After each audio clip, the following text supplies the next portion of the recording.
Good morning students. आज हमारा जो बीए पार्ट सेकंड का जो सेकंड पेपर है एडमिनिस्ट्रेटिव इंस्टीट्यूशंस, उसके एक नए topic political parties and pressure group पर चर्चा करेंगे। राजनीतिक दल एवं दबाव समूह।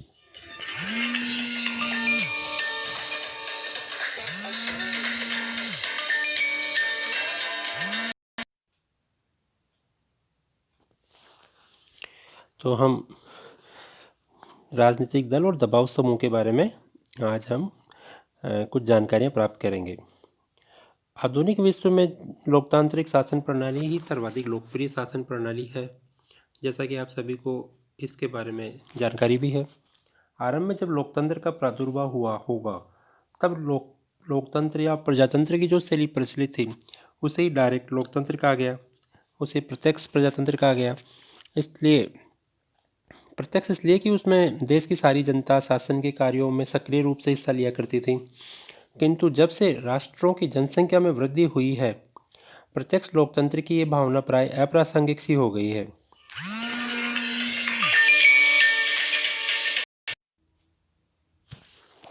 अब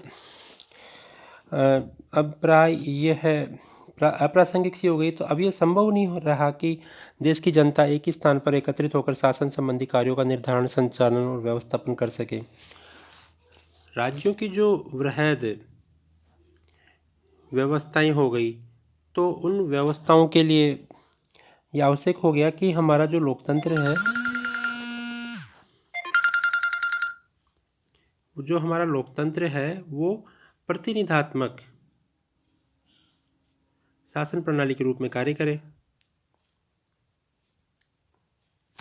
इस हेतु माफ़ कीजिएगा, बार बार कुछ तकनीकी बाधाएं आ रही है, तो इसका निर्धारण करें। तो इस हेतु राज्यों की वृहद जनसंख्या और क्षेत्र की विशालता के कारण वर्तमान विश्व में लगभग सभी राज्यों में अप्रत्यक्ष या प्रतिनिधात्मक लोकतंत्र का विकास हुआ है। इसे प्रतिनिधि लोकतंत्र इसलिए कहा जाता है या माना जाता है क्योंकि इसका संचालन जनता के निर्वाचित प्रतिनिधियों के द्वारा किया जाता है। जनता द्वारा अपने अपने प्रतिनिधियों के निर्वाचन और उनके द्वारा शासन व्यवस्था संचालन की संपूर्ण प्रक्रिया को सफलतापूर्वक पूरा करने के लिए राजनीतिक दलों का अस्तित्व अनिवार्य हो गया है। ये भी माना जाता है कि लोकतंत्री शासन व्यवस्था लोकमत पर आधारित होती है और राजनीतिक दल इस लोकमत के निर्माण और इसके अभिव्यक्ति के सर्वाधिक महत्वपूर्ण साधन होते हैं। तो अब हम देखते हैं कि राजनीतिक दलों का क्या महत्व है, उनकी आवश्यकता क्या है। Importance and need of political parties. राजनीतिक दल आधुनिक राजनीति की जीवन डोर है, लाइफ लाइन है। प्राय प्रत्येक आधुनिक राजनीति समाज में और हर लोकतंत्र में ये किसी न किसी रूप में अनिवार्यतः विद्यमान होते हैं। लोकतांत्रिक शासन प्रणाली में राजनीतिक दलों को आधारभूत महत्व है।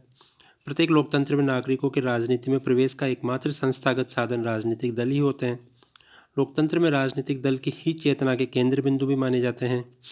इन व्यवस्थाओं में संपूर्ण राजनीतिक प्रक्रिया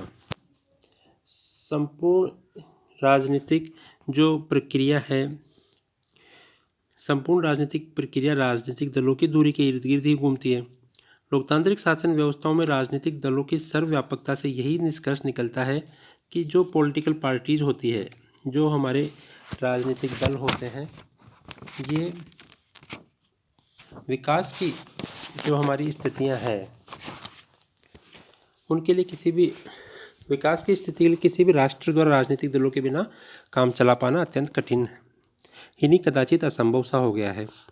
लॉर्ड ब्राइस ने कहा है कि राजनीतिक दल अनिवार्य है, कोई भी बड़ा प्रजातंत्र देश उनके बिना कार्य भी नहीं कर सकता। ये मतदाताओं के समूह की अराजकता से व्यवस्था उत्पन्न करते हैं। यदि दल में कुछ बुराइयां उत्पन्न हो जाती हैं तो ये दूसरी बुराइयों का भी शमन करते हैं।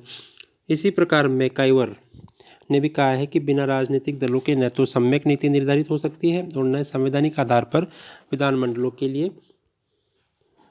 निर्वाचनों की उचित व्यवस्था ही की जा सकती है। तो इस प्रकार से हम देखते हैं कि राजनीतिक दल अत्यंत जरूरी होते हैं।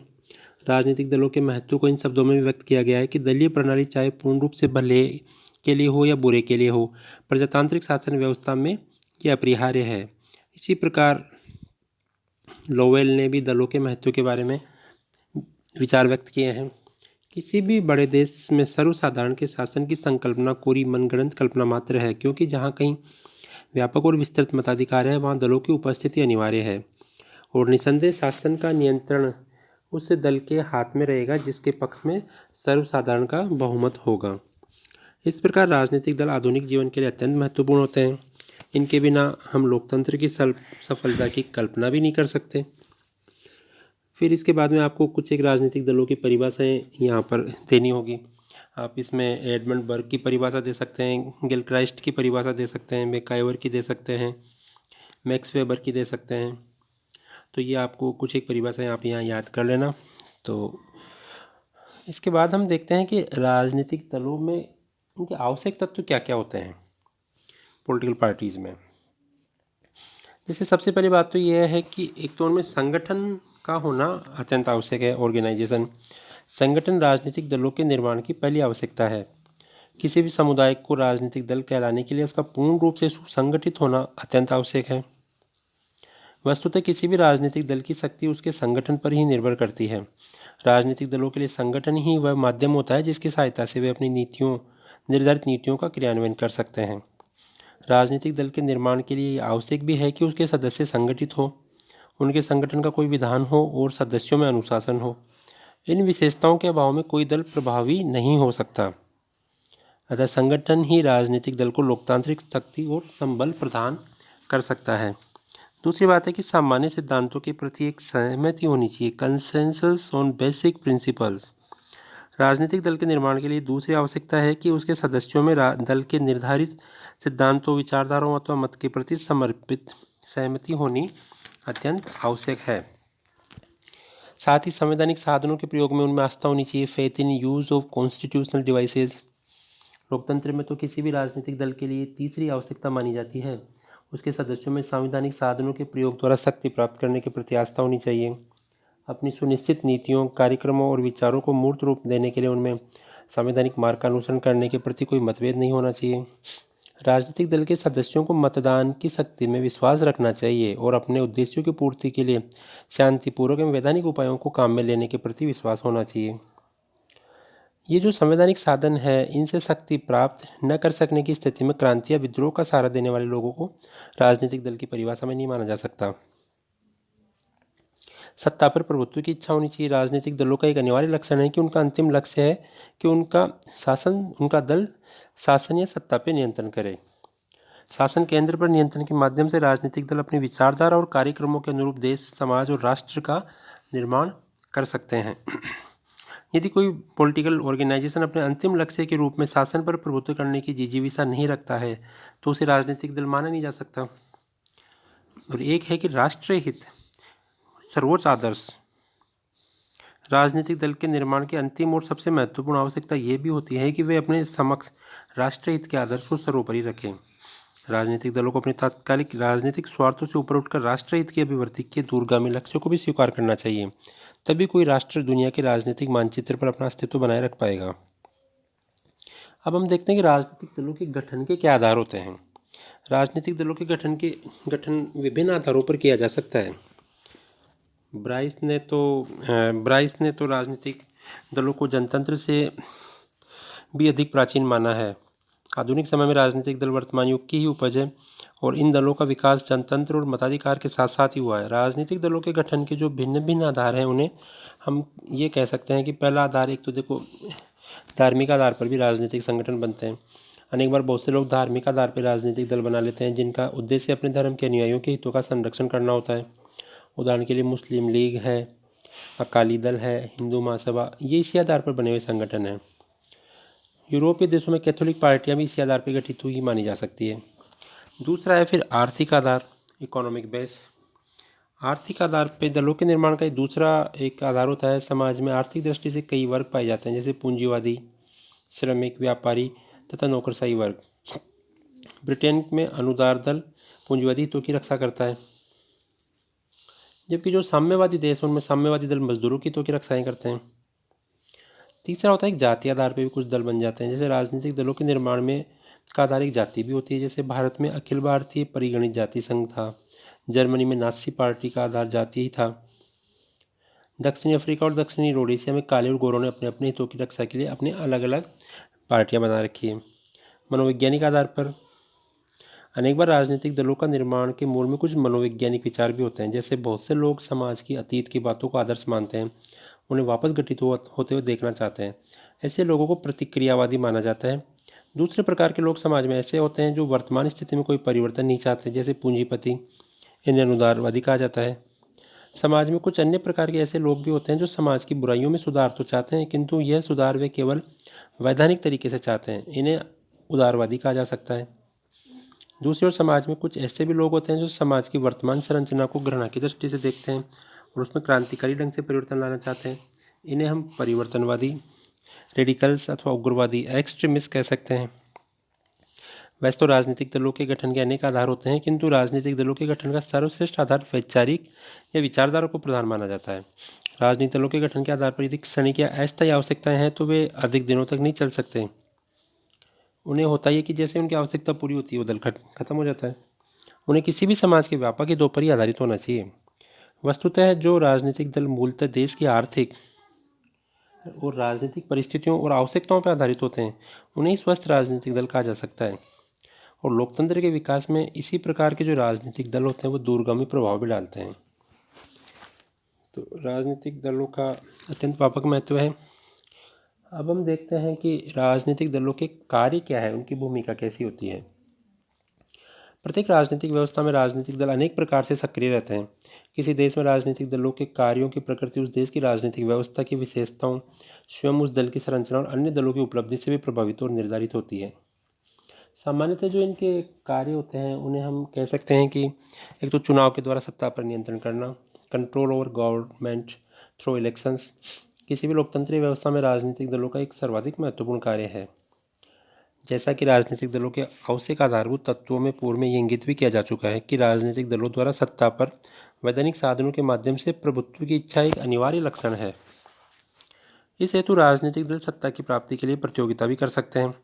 राष्ट्र में विद्यमान सभी राजनीतिक दल इस बात का प्रयत्न करते हैं कि सामूहिक चुनाव के माध्यम से वे सत्ता के केंद्र में बने रहें। दूसरा राजनीतिक दलों का कार्य होता है लोकमत का निर्माण करना, फॉर्मेशन ऑफ पब्लिक ओपिनियन। राजनीतिक दलों का प्रत्येक प्रजातंत्रीय व्यवस्था में दूसरा महत्वपूर्ण कार्य विभिन्न जटिल विषयों पर लोकमत का निर्माण करना होता है। राजनीतिक दल विभिन्न सार्वजनिक समस्याओं को जनता के समक्ष इस प्रकार से प्रस्तुत करते हैं कि जनसाधारण उन समस्याओं को समझ सके। लॉर्ड ब्राइस ने इस संबंध में कहा है कि लोकमत को प्रस्तुत करने, उसके निर्माण और अभिव्यक्ति में राजनीतिक दलों के द्वारा अत्यंत महत्वपूर्ण कार्य किया जाता है।